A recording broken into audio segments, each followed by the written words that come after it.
Hi, ಎಲ್ಲರಿಗೂ ನಮಸ್ಕಾರ. ನಾನಿವತ್ತು ಮಾತಾಡಕ್ಕೆ ಬಂದಿರೋದು ಹಲ್ಲು ನೋಡಿ ನಕ್ಕೋರ ಬಗ್ಗೆ. ಬನ್ನಿ, ಇವತ್ತೊಂದು ಸಣ್ಣ ಕತೆ ಹೇಳ್ತೀನಿ. ತ್ರೇತಾಯುಗದ ಕಾಲದಲ್ಲಿ, ಅಂದರೆ ಈಗ ಕಲಿಯುಗ, ಇದಕ್ಕೂ ಮೊದಲು ದ್ವಾಪರ ಯುಗ, ಇದು ತ್ರೇತಾಯುಗದಲ್ಲಿ ಏನಾಗಿತ್ತು? ಋಷಿ ಅಷ್ಟವಕ್ರ ಅಂತ ಹೇಳಿ ಒಬ್ಬರಿದ್ರು. ಅವರಿಗೆ ಸರ್ವಾಂಗ ಅಂದರೆ 8 ಅಂಗಗಳು ಅಂಕುಡೊಂಕಾಗಿತ್ತು. ಅವರು ನಡ್ಕೊಂಡು ಹೋಗ್ಬೇಕಾದ್ರೆ ಒಂದು ಚೆನ್ನಾಗಿರೋ ಮನುಷ್ಯ ನಡ್ಕೊಂಡು ಹೋಗ್ತಾನಲ್ಲ, ಹಂಗಿರಲಿಲ್ಲ. ಹೆಂಗೆಂಗೋ ನಡ್ಕೊಂಡು ಹೋಗ್ತಿರ್ತದ. ಆವಾಗ ಒಬ್ಬ, ಆಗಿನ ಕಾಲದಲ್ಲಿ ಪ್ರತಿಯೊಬ್ಬರೂ ದೇವರು ಅಥವಾ ದೈತ್ಯರು ಅಂತಾನೆ ಇತ್ತು. ಸೊ ನೋಡೋದಕ್ಕೆ ದೇವರ ಥರ ಇದ್ರೂ ಅವರು ಋಷಿ ಅಷ್ಟವಕ್ರ ನಡ್ಕೊಂಡು ಹೋಗ್ತಿರ್ಬೇಕಾದ್ರೆ ನೋಡಿ ಹೀಯಾಳಿಸಿ ನಗ್ತಿದ್ರು. ಆಹಾಹಾ, ಏನು ಚೆನ್ನಾಗಿ ನಡ್ಕೊಂಡು ಹೋಗ್ತಿದೀಯಾ, ಈ ಬಳ್ಕೋ ಬಳ್ಳಿ ಅಂತ ಇರೋ ಸೊಂಟ ಯಾವ ಅಂಗಡಿಯಿಂದ ತಗೊಂಬಂದೆ ಹೇಳು ಅಂತ ನಗ್ತಿದ್ದ.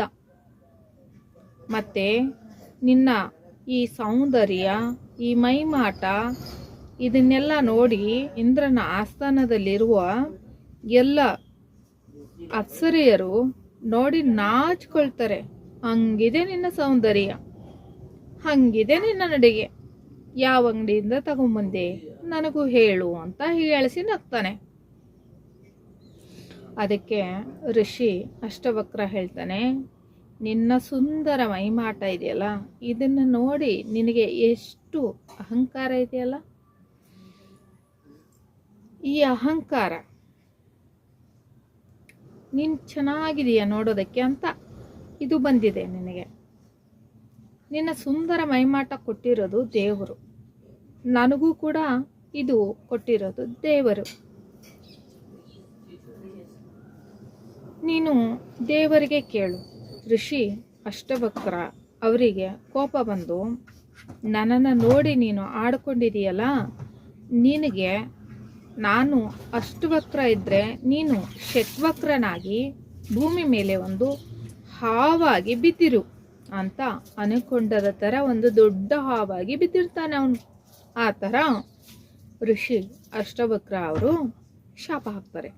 ಆವಾಗ ಅವನಿಗೆ ತಾನು ಮಾಡಿರುವ ತಪ್ಪು ಏನು ಅನ್ನೋದು ಗೊತ್ತಾಗುತ್ತೆ.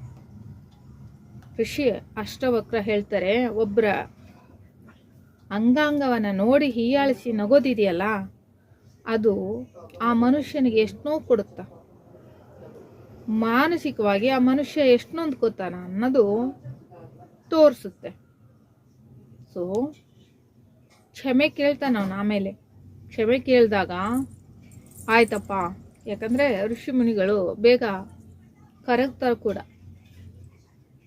ಅವನಿಗೆ ಕ್ಷಮೆ ಸಿಗೋದು ತ್ರೇತಾಯುಗದಿಂದ ದ್ವಾಪರ ಯುಗಕ್ಕೆ ಶಿಫ್ಟ್ ಆದಾಗ, ಕೃಷ್ಣ ಬಂದಾಗ ಅವನಿಗೆ ಕ್ಷಮೆ ಸಿಗುತ್ತೆ.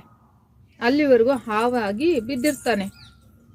ಸೊ ಈ ಮಾತಿನಿಂದ ನೀವೇನು ತಿಳ್ಕೋಬೇಕು ಅಂದರೆ, ಒಬ್ಬರ ಅಂಗಾಂಗವನ್ನು ನೋಡಿ ಅಣಕಿಸಿ ನಗಬಾರದು.